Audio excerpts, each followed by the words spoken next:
tour kami dito sa public market ng South Korea and interested talaga ako dito sa street food culture nila. Sayang lang wala akong masyadong time to explore. Pero ito yung one daw na na-feature. Parang asar ko kinakain nila. Saglit lang kasi matatapos na yung tour namin. So hopefully makabalik kami dito. Kasi mukhang napakasarap ng niluluto nila. It's very interesting to me. Mas gusto ko actually yung ganito na setting. More than yung mga malls. So dito makikita mo yung mga keepsake nila. So it's much more interesting actually. Ayun, parang masarap pa kinakain.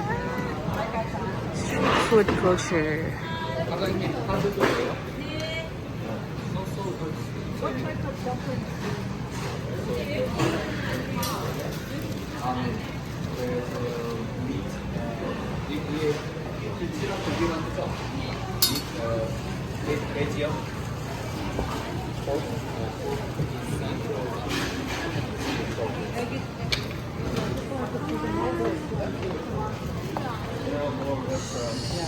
So, marami pang restaurants na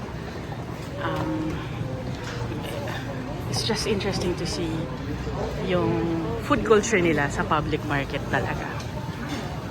Yung talaga yung gusto kong malaman, di ba? Parang ano itong mga chokpoki. So, mga nasa 8,000 something. Ang interesting.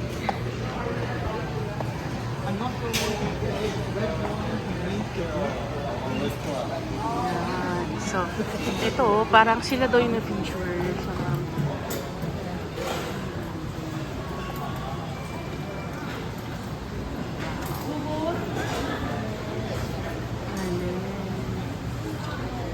nga, no? Kasi sila yung pinakamasarap. Dapat nakabalik kami dyan. Go back and check it again. Marami pa daw mga kainan. Ito naman sugar cane. Meron na rin ito sa Philippines actually.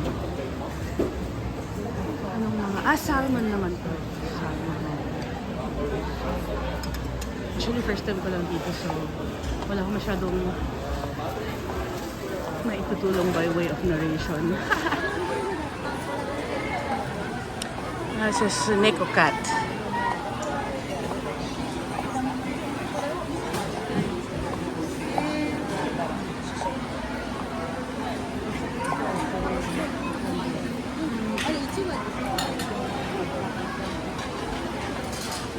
Oh wow, ito talaga.